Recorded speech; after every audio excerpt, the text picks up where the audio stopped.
11th class. Students, this one is your lecture number 15 for the chapter Biological Classification. And it's near about more than half of your chapter. Okay, we have done with more than half of your chapter. Now, today I am going to explain you asexual reproduction along with classification of fungi. Understand? So let's begin our lecture. But before starting this lecture, let's revise something. What you have studied till now. आप लोगों ने अभी तक क्या पढ़ा है? Okay. See, आपने पढ़ा रिप्रोडक्शन इन फंजाई. बच्चों थोड़ा सा रिवाइज करेंगे ताकि हम फ्लो में आ सके. ठीक है? Reproduction in fungi. Reproduction in fungi में आपने क्या पढ़ा? आपने पढ़ा कि इन case of fungi there are three different mode of reproduction. Okay, the first one is vegetative reproduction. आप पढ़ चुके हो completely. जहां पे हमने बात की थी किस वेजिटेटिव रिप्रोडक्शन में, यानी कि उसके बॉडी पार्ट्स से जो है न्यू ऑर्गेनिज्म की फॉर्मेशन हो रही है. जहां पे हमने बात की थी fragmentation plus budding plus fission. Okay, बहुत ही क्लियर है ये टर्म आई थिंक आपके माइंड में, क्योंकि आप छोटी क्लास से पढ़ते आ रहे हैं. मैंने भी आपको करवा दिया था. नेक्स्ट आपने पढ़ा इसके बाद सेक्सुअल रिप्रोडक्शन. ठीक है, सेक्सुअल रिप्रोडक्शन. सेक्सुअल रिप्रोडक्शन में क्या पढ़ा आपने बच्चों? देखो, there are three basic step in case of sexual reproduction. The first one is plasmogamy. बच्चों बार बार कह रही हूं, ये टर्म्स आपके माइंड में क्लियर होनी चाहिए. जब भी सेक्सुअल रिप्रोडक्शन होगा तो सबसे पहला स्टेप होगा प्लाज्मोगेमी, यानी कि प्रोटोप्लास्ट का क्या हो जाना? फ्यूज हो जाना. किसके प्रोटोप्लास्ट का? दो अपोजिट स्ट्रेन की फंजाई का. मान लो आपके पास, मैंने पहले भी बताया है, एक स्ट्रेन की फंजाई है. ठीक है, जिसको हमने पॉजिटिव स्ट्रेन मान लिया है. कोई दूसरे स्ट्रेन की फंजाई है. ठीक है, जिसको हमने क्या मान लिया है? नेगेटिव स्ट्रेन मान लिया है. पॉजिटिव नेगेटिव बच्चों आगे आप हायर क्लास में पढ़ोगे कैसे असाइन किया जाता है. ठीक है ना.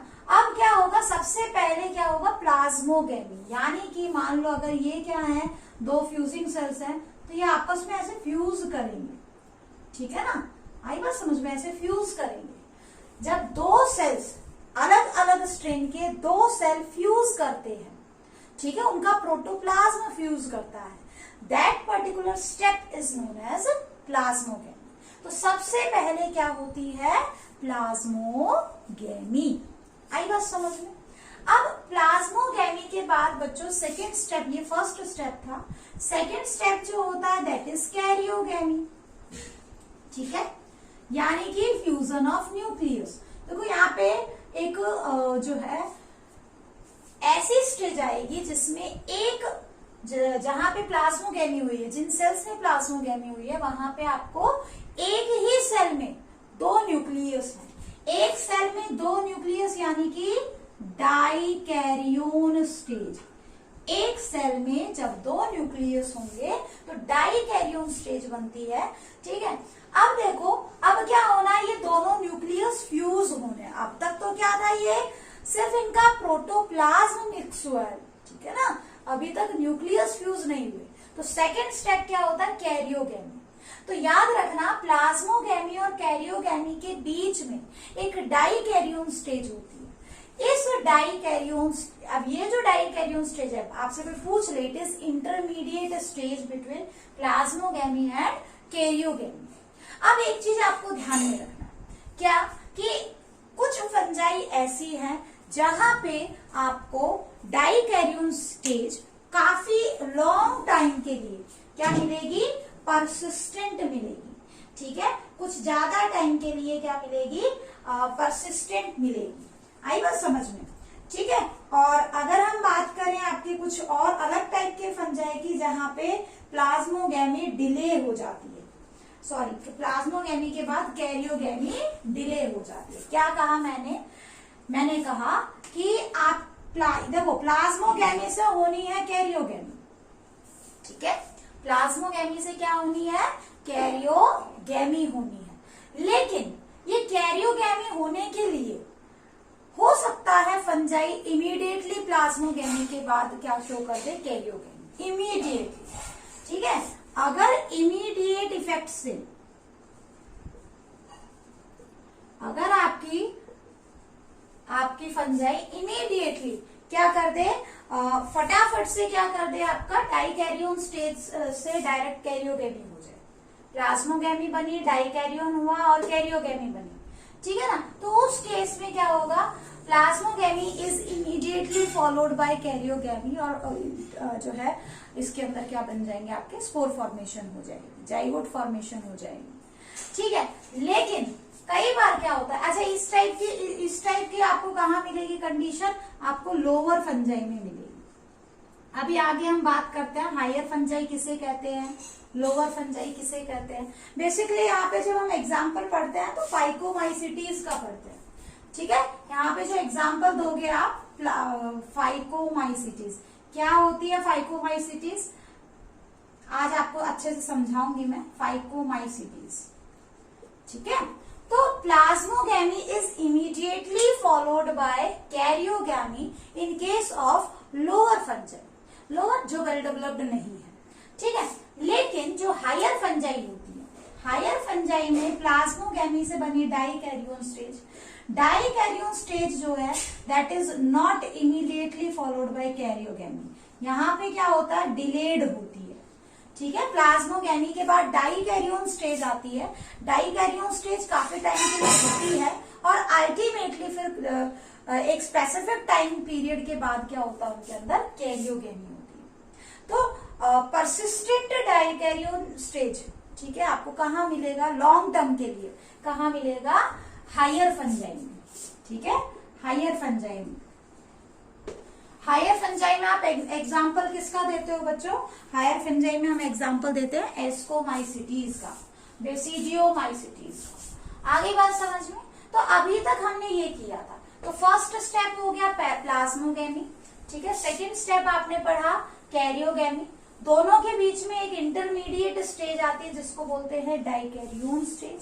ठीक है, अब अल्टीमेटली क्या हो जाती है, मियोस क्या बनेगा, कैरियोगेमी हुई। कैरियोगेमी होने का मतलब जैसे हमने इस तरीके से बनाया था, ये दो सेल थे, इनमें ऐसे दो न्यूक्लियस हमने बनाए थे, एक ही सेल में दो न्यूक्लियस बनाए थे। ठीक है, तो अब ये क्या हो जाएगा, फ्यूज हो जाएगा। जब फ्यूज हुआ तो ये 2n स्ट्रक्चर बन गया।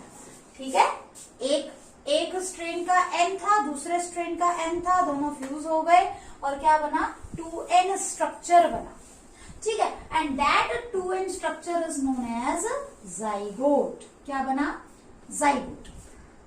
ठीक है, अब जाइगोट में क्या होती है बच्चों, मियोसिस होती है। ठीक है, जाइगोट में क्या होगी, जो भी जाइगोट बना है इस जाइगोट में क्या होती है, मियोसिस होती है। और मियोसिस जब होगी तो ऑब्वियसली आपके पास क्या बनेंगे, हैप्लॉइड स्पोर्स बन जाएंगे। समझ में आया, क्या बनेंगे, हैप्लॉइड स्पोर्स बनेंगे। इन हैप्लॉइड स्पोर्स को हम क्या बोलेंगे, मियोस्पोर्स। क्या बोलोगे, मियोस्पोर्स बोला जाएगा। ठीक है, तो आपसे कोई पूछ ले कि मियोस्पोर्स कैसे बनते हैं, ये जाइगोट में मियोसिस से बनते हैं, इस चीज का ध्यान रखना। ठीक है, जाइगोट में मियोसिस से बनते हैं। देखो ये वाला कॉन्सेप्ट मैंने आपको दोबारा इसलिए करवाया है क्योंकि थोड़ा सा कंफ्यूजिंग है, हमने लास्ट वीडियो में इसको किया भी था, बट फिर भी मैंने दोबारा से रिवाइज किया है क्योंकि आपके माइंड में चीजें बिल्कुल क्लियर होनी चाहिए। ठीक है ना, आई बात समझ में। तो आई थिंक अब आपको समझ में आ गया होगा। सेक्सुअल रिप्रोडक्शन में 3 स्टेप, पहला प्लाज्मोगेमी, सेकंड कैरियोगेमी और थर्ड क्या है आपका, जाइगोट फॉर्मेशन। ठीक है, जाइगोट जब बन जाएगा तो उसमें मियोसिस होगी, मियोसिस से स्पोर्स बनेंगे। अब वो स्पोर्स क्या करेंगे, आपके जो है एनवायरमेंट में रहेंगे। स्पोर्स क्या है, these are certain minute reproductive structures which can tolerate जो है आपका अनफेवरेबल कंडीशंस। जैसे फेवरेबल कंडीशन आएंगी ये आपके क्या करेंगे, ग्रो करेंगे, ठीक है, एक पर्टिकुलर सबस्ट्रेटम के ऊपर फॉल करके और वहां ग्रो करना स्टार्ट करेंगे और वेजिटेटिव पार्ट इनका बनना स्टार्ट हो जाएगा। ठीक है, वेजिटेटिव पार्ट ग्रो करेगा। अब मियोस्पोर्स क्या है आपके, कोई भी किसी भी स्ट्रेन का हो सकता है, कुछ पॉजिटिव होंगे कुछ नेगेटिव होंगे। वापस से क्या होगा, जब मैच्योर हो जाएंगे, हाइफी मैच्योर हो जाएगी तो फिर सेक्सुअल रिप्रोडक्शन होगा इनमें। सेक्सुअल रिप्रोडक्शन के केस में वही सेम, पहले प्लाज्मोगैमी फिर डाइकैरियोन स्टेज, हो सकता है डाइकैरियोन स्टेज के बाद इमीडिएटली कैरियोगैमी हो जाए और हो सकता है कि वो डाइकैरियोन स्टेज परसिस्टेंट रहे कुछ टाइम के लिए। ठीक है, और फिर क्या हो जाएगी, कैरियोगैमी। ठीक है, एक बार कैरियोगैमी हो गई तो जाइगोट बन जाएगा। जाइगोट के अंदर फिर मियोस्पोर्स बनेंगे बाय मियोसिस। बच्चों माइटोसिस मियोसिस बहुत इंपॉर्टेंट एक्सपेक्ट है, अच्छे से कर लेना, मैंने आपको पूरा चैप्टर करवाया है। क्लियर? ठीक है, तो ये बात थी सेक्सुअल रिप्रोडक्शन की। नाउ आज जो टॉपिक हमारा नया है दैट इज एसेक्सुअल रिप्रोडक्शन, और यहां से बहुत बार क्वेश्चन आता है, बट बच्चों के माइंड में ना चीजें बहुत ज्यादा कंफ्यूजिंग होती है। यहाँ पे बच्चों फंजाई को लेके कंफ्यूज मत हो, बहुत बहुत बहुत ज्यादा इंपॉर्टेंट टॉपिक है फॉर योर नीड एग्जाम। ठीक है, आई बात समझ में। एनसीईआरटी से थोड़ा सा हमें इसको एक्स्ट्रा लेके चलना पड़ता है क्योंकि यहाँ पे क्वेश्चन थोड़ा सा डीप जाके वो पूछ लेते हैं। ठीक है, तो आज जो टॉपिक हम कर रहे हैं that is asexual reproduction in fungi. Asexual reproduction in fungi. अच्छा, एक चीज ध्यान रखना, जो मियोस्पोर बनेंगे, ठीक है, मियोस्पोर्स फ्रूटिंग बॉडीज के अंदर बनते हैं। फ्रूटिंग बॉडीज क्या होती है, ऐसी स्ट्रक्चर जहां पे आपके मियोस्पोर्स बन रहे हैं। ठीक है, आगे हम थोड़ा बहुत और डिस्कस करेंगे आपको, मैंने इस तरीके से आपको स्ट्रक्चर बना के दिखाया था। ठीक है, स्पोर्स जो है वो एंडोस्पोर्स भी हो सकते हैं, एक्सोस्पोर्स, इसको हम डिस्कस करते हैं। अब देखो एसेक्सुअल रिप्रोडक्शन में होता क्या है। ठीक है, एसेक्सुअल रिप्रोडक्शन में क्या है, जैसे आपकी हाइफी ऐसे ग्रो कर रही है, हाइफी ऐसे ग्रो करिए, हाइफी बनाइए मैंने। ठीक है, अब इस हाइफी में क्या हो जाएगा, जो है इसका जो वेजिटेटिव पार्ट है वो एक स्पेसिफिक स्ट्रक्चर बनाएगा जिसके अंदर एसेक्सुअल स्पोर्स बन रहे हैं, यानी कि फ्यूजन ऑफ गैमेट्स नहीं हो रहा। ठीक है, अब मुझे ये बताओ, जो हाइफी है, आप हाइफी बना लो, चाहे आप माइसीलियम बना लो, चाहे आपको इसमें मतलब आप मल्टी जो है इस टाइप से कंडीशन, आप जब नेटवर्क बनाओगे हाइफी का, मान लो ये हाइफी का नेटवर्क है जिसको हमने माइसीलियम कहा है। ठीक है, तो देखो ये जो माइसीलियम हमने बनाया है ये किस इसकी प्लॉइडी क्या है, इसकी प्लॉइडी क्या है, एम। ध्यान रखना, वेजिटेटिव स्ट्रक्चर जो होता है फंजाई का वो कैसा होता है बच्चों, वो हैप्लॉइड होता है। आई बात समझ में, कैसा रहेगा, हमेशा हैप्लॉइड रहेगा। हैप्लॉइड है तो इसका मतलब अभी इससे जो भी, जब तक फ्यूजन ऑफ सेल्स नहीं होंगे, डाइकैरियोट जो है स्टेज नहीं आएगी, जब तक फ्यूजन नहीं होगा एक डिप्लॉइड स्टेज नहीं आएगी। याद करो, मैंने आपको बताया था कि माइसीलियम दो टाइप का होता है, प्राइमरी सेकेंडरी। प्राइमरी में मैंने बताया था हैप्लॉइड स्टेज होती है वेजिटेटिव। फंजाई में डिप्लॉइड स्टेज सिर्फ और सिर्फ सेक्सुअल रिप्रोडक्शन के दौरान आएगी, अदरवाइज डिप्लॉइड स्टेज क्या है वहां पे एब्सेंट रहेगी। क्लियर? ठीक है, तो देखो बच्चों यहाँ पे अभी ये इसका वेजिटेटिव पार्ट है। अब यहां से कोई एक स्ट्रक्चर ऐसे ग्रो करना स्टार्ट करे, ठीक है, और कुछ ऐसे बन जाए। ठीक है, एक स्ट्रक्चर ऐसे ग्रो करना स्टार्ट करे और ऐसे बन जाए, यहाँ माइटोसिस ही हो रही है। ठीक है ना, और इस स्ट्रक्चर को, इस पूरे स्ट्रक्चर को हम क्या बोलते हैं, ये जो स्ट्रक्चर है इसके अंदर क्या बनते हैं, आपकी स्पोर फॉर्मेशन होती है। ठीक है ना, तो इसको क्या बोलते हैं, स्पोरेंजियम बोलते हैं। आई बात समझ में। लेकिन यहाँ स्पोर कैसे बनते हैं, मान लो एक न्यूक्लियस है यहाँ, हालांकि आप हायर लेवल पे पढ़ोगे तो कुछ इस तरीके का इसमें कॉल्यूमेला स्ट्रक्चर बनता है जिसमें रैंडम माइटोसिस होती है, वो सब आपको नहीं करना है अभी के लिए, आप उतना डीप मत जाइए। आप बस इसको सिंपल तरीके से याद करिए कि मान लो यहाँ पे एक न्यूक्लियस है, ठीक है, प्लॉइडी क्या होगी इस न्यूक्लियस की, एन, हैप्लॉइड होगा। ठीक है, कहने का मतलब माइसीलियम तो क्या होता है, पैरेलल टू अर्थ ग्रो करता है। ठीक है, माइसीलियम क्या करता है, पैरेलल टू अर्थ ग्रो करता है, लेकिन उसमें कुछ क्या है, परपेंडिकुलरली कुछ स्ट्रक्चर्स अराइज होते हैं जिनमें माइटोसिस से स्पोर्स बनते हैं, और ऐसे स्पोर्स जो माइटोसिस से बनते हैं उनको हम बोलते हैं माइटोस्पोर्स। ऐसे स्पोर्स जो माइटोसिस से बनते हैं उन्हें क्या बोलते हैं हम, माइटोस्पोर्स बोलते हैं। अब ये माइटोस्पोर क्या है, माइटोस्पोर देखो कैसे, ये आपका क्या है, मेन पेरेंटल न्यूक्लियाई है। ये न्यूक्लियाई देखो हैप्लॉइड है, ठीक है। अब इसमें क्या हुई, माइटोसिस हुई, एक से बन गए दो न्यूक्लियस, ठीक है। इसमें क्या बने, माइटोसिस हुई, एक से बने दो न्यूक्लियस, दो से बने चार न्यूक्लियस, चार से 8, और ऐसे करके आपको मल्टी न्यूक्लिएट कंडीशन दिखाई देगी, ठीक है। आई बात समझ में, मल्टी न्यूक्लिएट कंडीशन आ गई। धीरे धीरे यहाँ पे जैसे फेवरेबल कंडीशन आनी होगी तो साइटोप्लाज्म का डिस्टिंक्शन होना स्टार्ट हो जाएगा कुछ इस तरीके से, ठीक है। और अल्टीमेटली आपके पास क्या बन जाएगा, धीरे धीरे ये सारे किस में कन्वर्ट हो जाएंगे, हैप्लॉइड स्पोर्स में कन्वर्ट हो जाएंगे, कुछ इस तरीके से हैप्लॉइड स्पोर्स बन जाएंगे।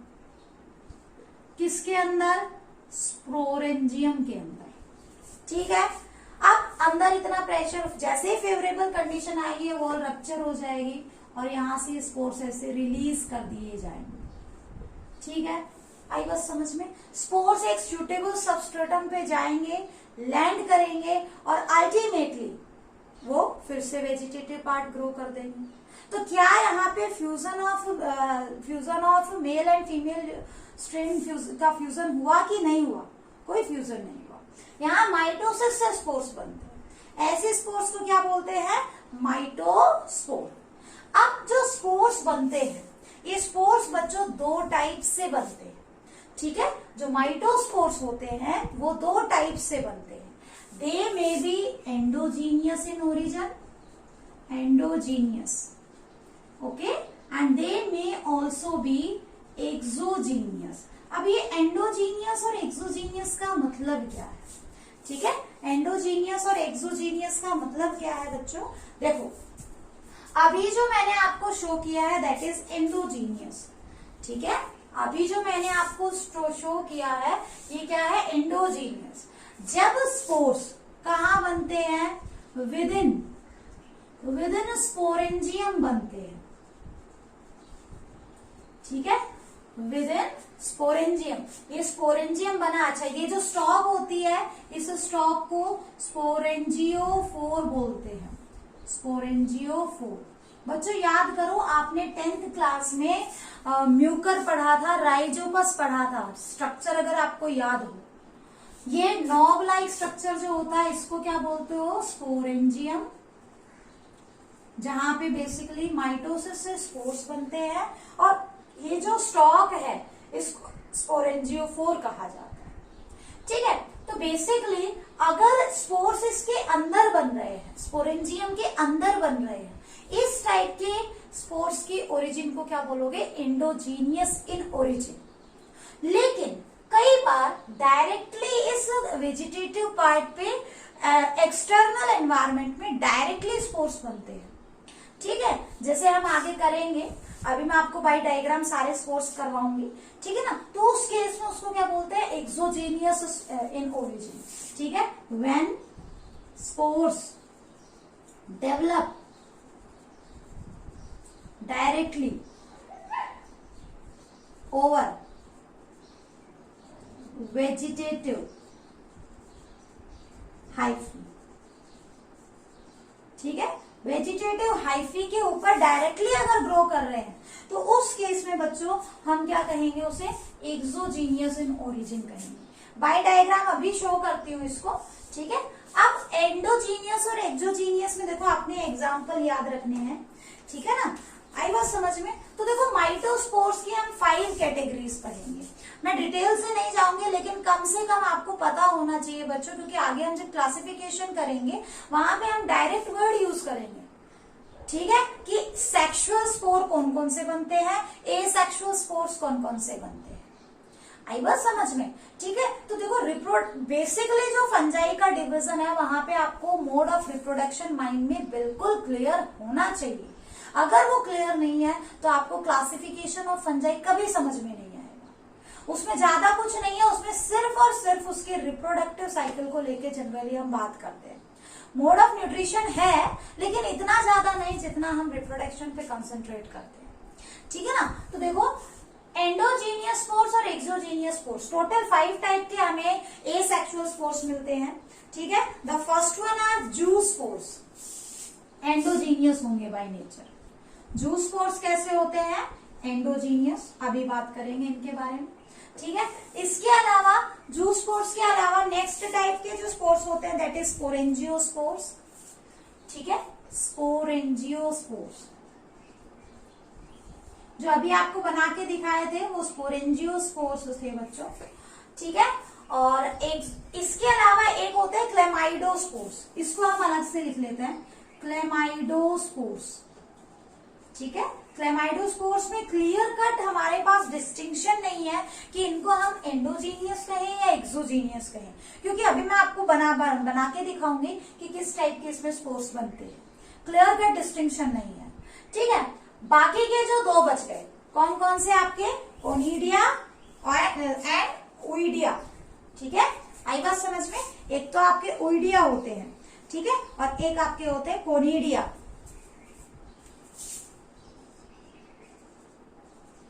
कोनिडिया,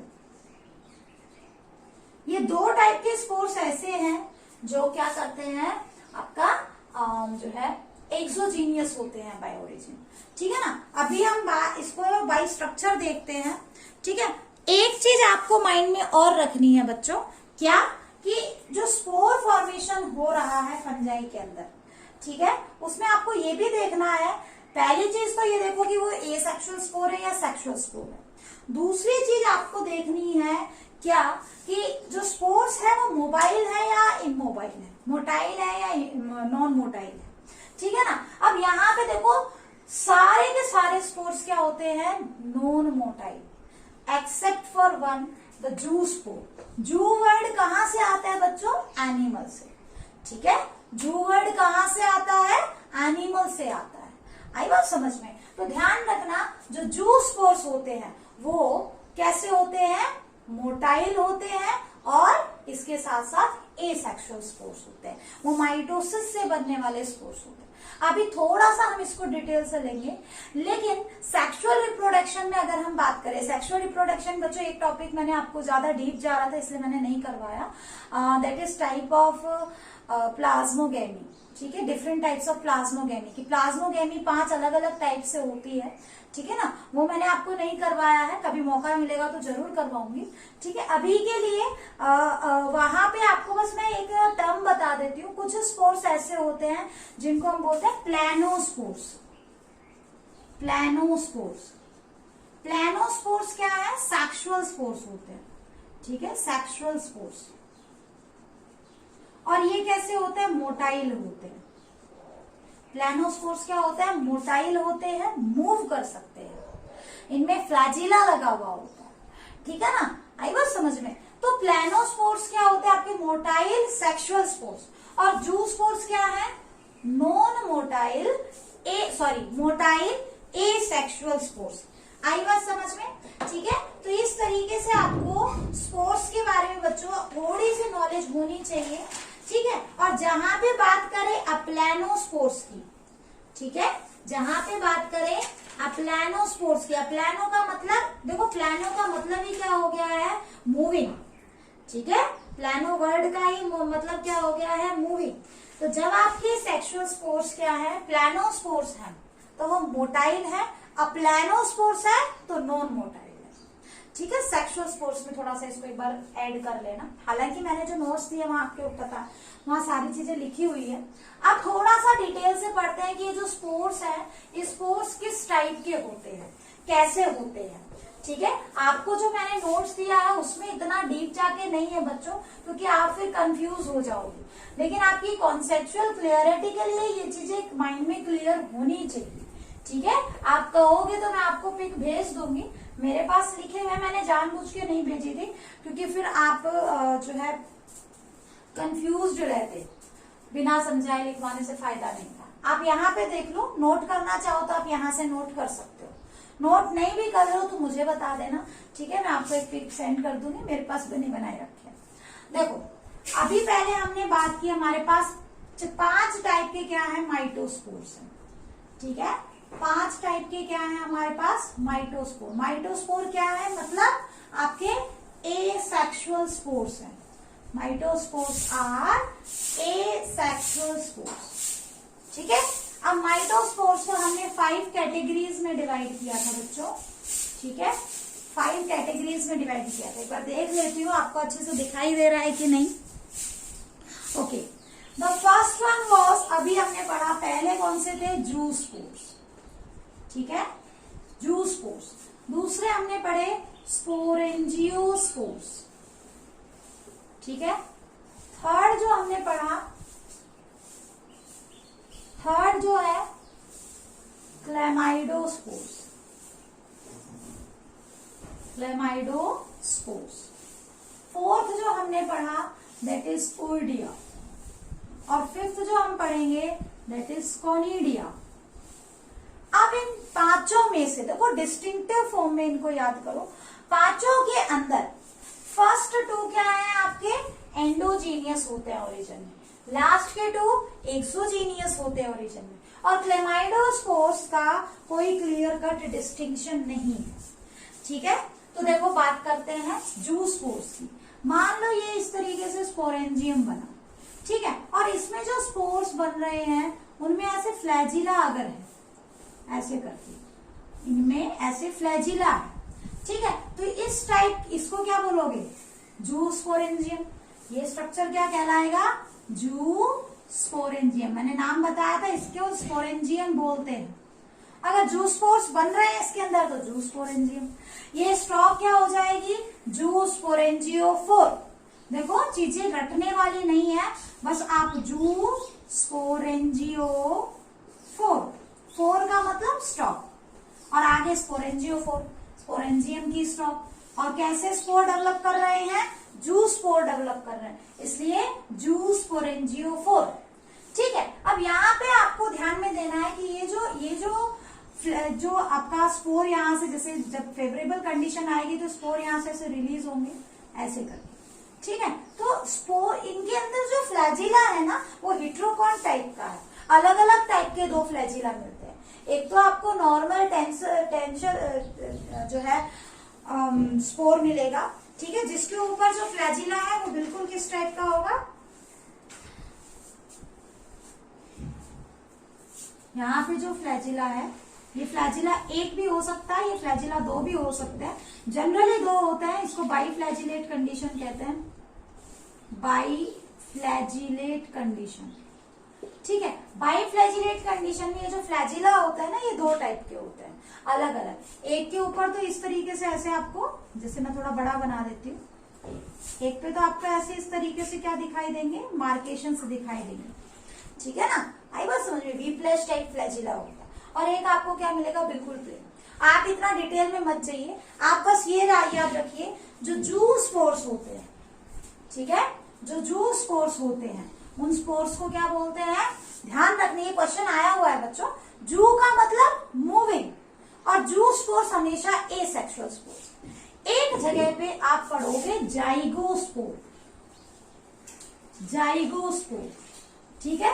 जाइगोस्पोर्स क्या होते हैं बच्चों, जाइगो, ये एनसीईआरटी का क्वेश्चन भी है, ठीक है।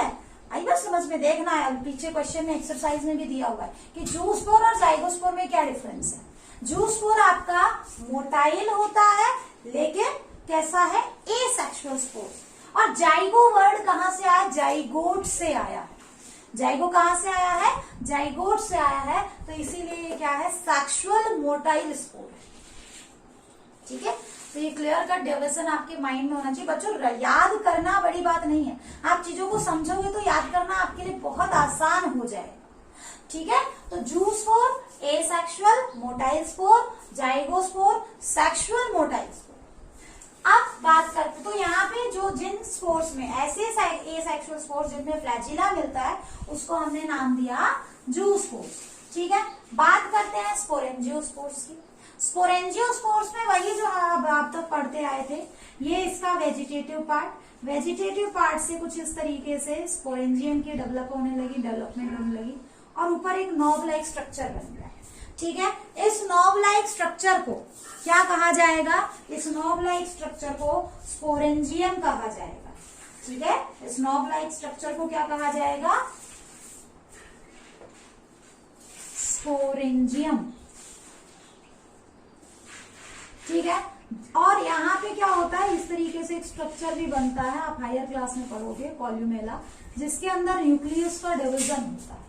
ठीक है ना, यहाँ न्यूक्लियस भरा हुआ होता है, तो उसको आप छोड़ दो, कॉल्यूमेला के बारे में आपको पढ़ने की जरूरत नहीं है। इसके अंदर क्या बन रहे हैं? माइटोसिस से एसेक्सुअल स्पोर्स डेवलप कर रहे हैं। ठीक है, जो स्पोर्स इसके अंदर बनेंगे उन स्पोर्स को क्या बोलोगे? स्पोरेंजियो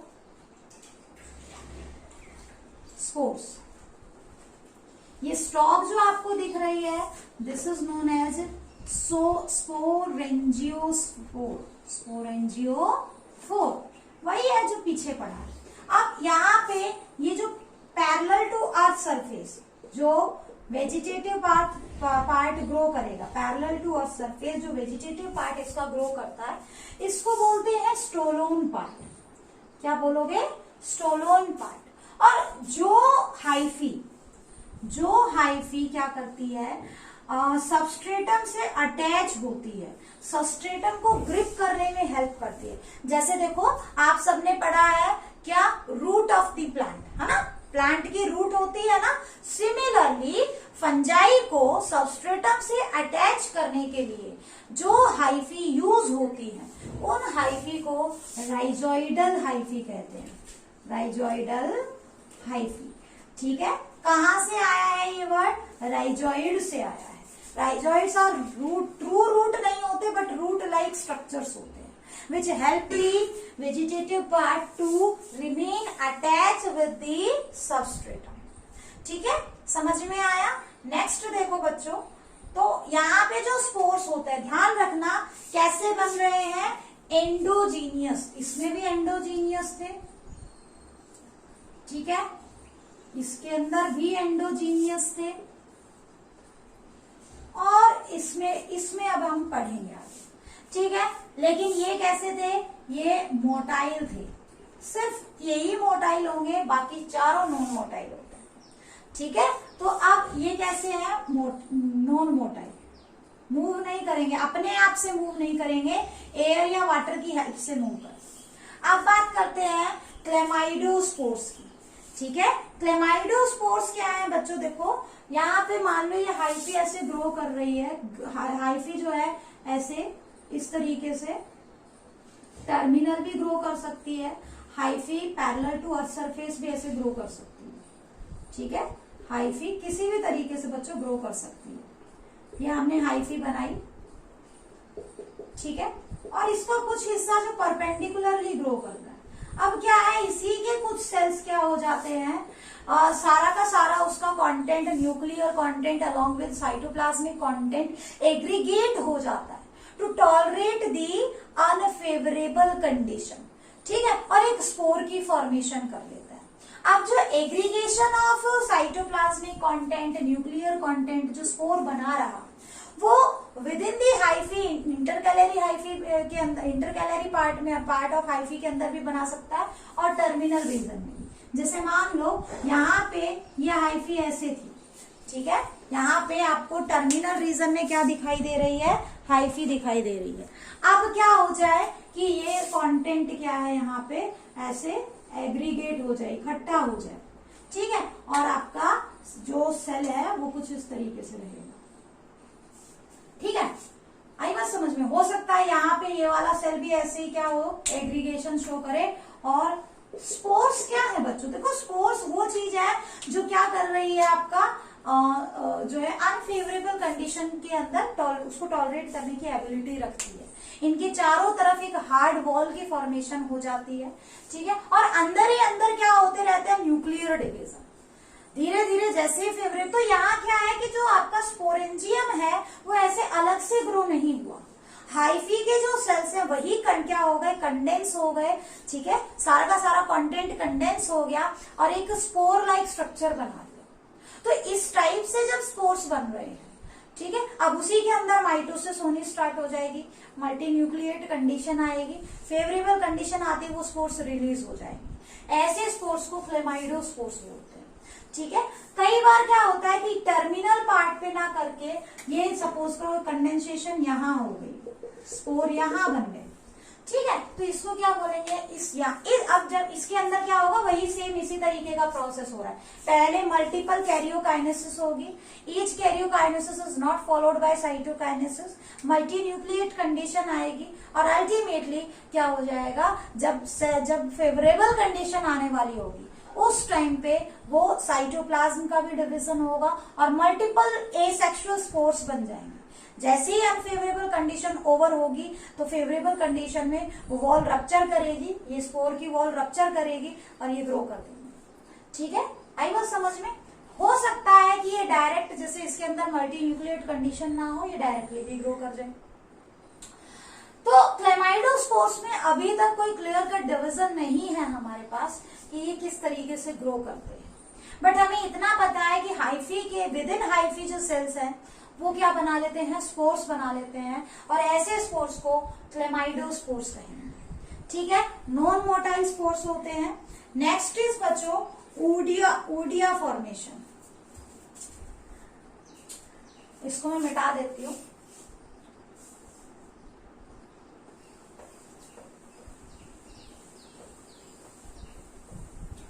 ताकि आपको अच्छे से समझ में आए।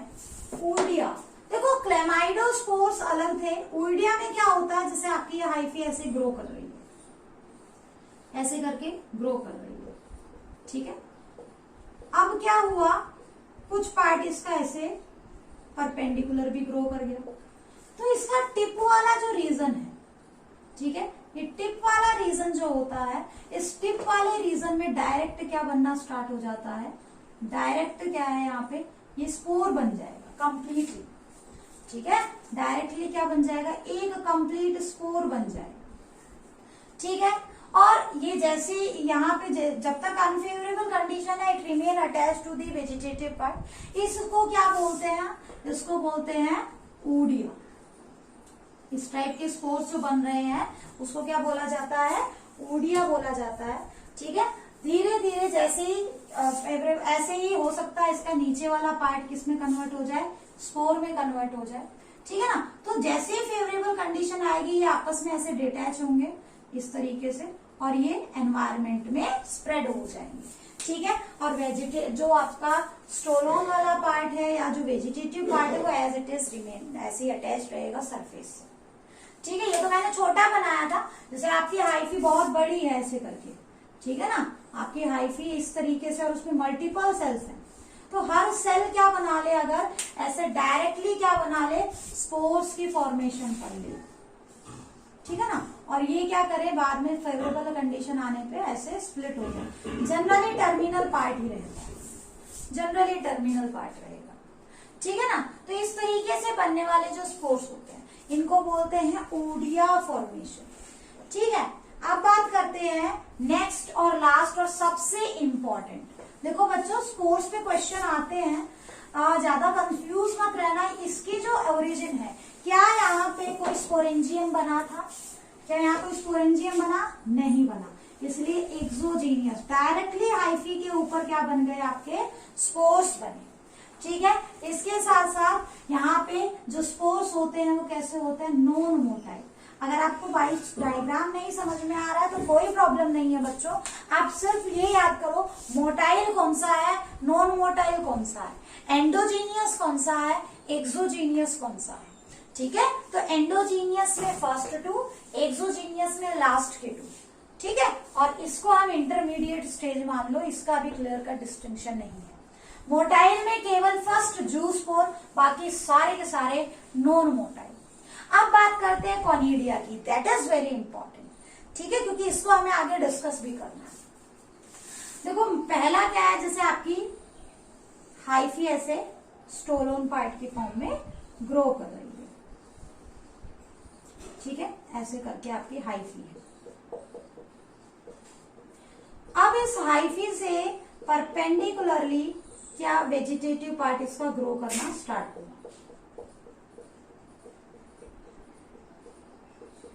यहां से वेजिटेटिव पार्ट जो है वैसे ग्रो, ठीक है। जब इसके अंदर ये जो वेजिटेटिव पार्ट ग्रो हो रहा है इसको क्या कहोगे, कोनिडियोफोर कहेंगे, ठीक है। इसको क्या कहेंगे, कोनिडियोफोर, क्योंकि जिसके ऊपर क्या बनते हैं आपके स्पोर्स लगते हैं, ठीक है, उसको क्या बोलते हैं, इसको हमने बोला कोनिडियोफोर, स्टॉक जिसके ऊपर स्पोर्स लगते हैं, ठीक है। धीरे धीरे इसके अंदर हुई ब्रांचिंग, ठीक है, ऐसे करके। जब फर्स्ट लेवल की ब्रांचिंग होती है, पहली बार जब ब्रांचिंग होती है तो जो स्ट्रक्चर्स बनते हैं, जो ब्रांच नहीं बनती है उसको बोलते हैं रेमी, ठीक है। अब इनके ऊपर भी क्या हो गई, ऐसे ब्रांचिंग हो गई, ऐसे करके इनके ऊपर भी क्या हो गई, फर्दर ब्रांचिंग हो गई। इनको बोलते हैं मेट्यूले, ठीक है। इनके ऊपर भी क्या हो गई, ब्रांचिंग हो गई, जिनको क्या बोला जाता है, मेट्यूले। और फिर फर्दर ब्रांचिंग होगी, इसके ऊपर फिर फर्दर ऐसे ब्रांचिंग होगी, ऐसे करके, ठीक है। इनको थर्ड लेवल ऑफ ब्रांचिंग को क्या कहते हैं, स्ट्रिगमेटा बोलते हैं। और अल्टीमेटली इन स्ट्रिगमेटा के ऊपर डायरेक्टली क्या बनते हैं बच्चों, स्पोर्स डेवलप करते हैं, ऐसे करके, ऐसे।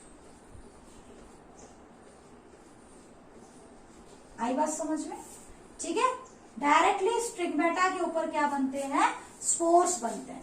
इन स्पोर्स को हम कोनिडियो या कोनिडियो स्पोर्स बोल दो, या डायरेक्ट कोनिडिया बोल दो। जैसे ही क्या होगा, देखो ये डेवलप करते जाएंगे, ठीक है। स्पोर्स है, अनफेवरेबल कंडीशन को टॉलरेट करेंगे, और कोई बहुत तेज हवा आई, ठीक है, एयर जो है विंड की फॉर्म में आई, या फिर जो है वाटर का फ्लो, ठीक है, इन सब चीजों से ये क्या होते हैं, स्प्रेड होते हैं। डायरेक्ट एनवायरमेंट में है ये, इनके चारों तरफ कोई स्पोरेंजियम नहीं, कुछ नहीं, डायरेक्ट एनवायरमेंट में जो वेजिटेटिव पार्ट है उसी के ऊपर लगे हुए हैं।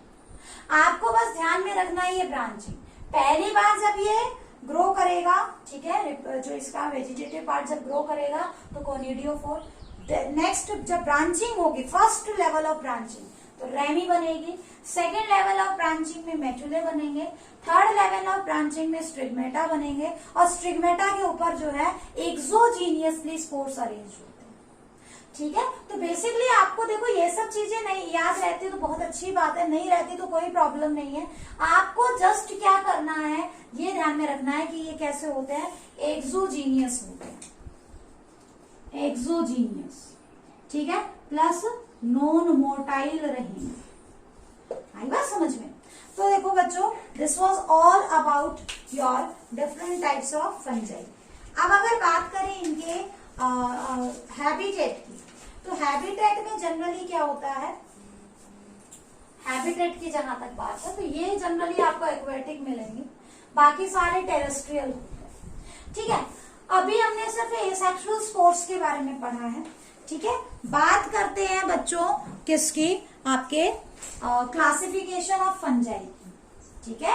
बात करते हैं क्लासिफिकेशन ऑफ फंजाई की, लेकिन क्लासिफिकेशन को समझने के लिए आपका क्लियर कट माइंड में चीजों का पता होना बहुत ज्यादा जरूरी है।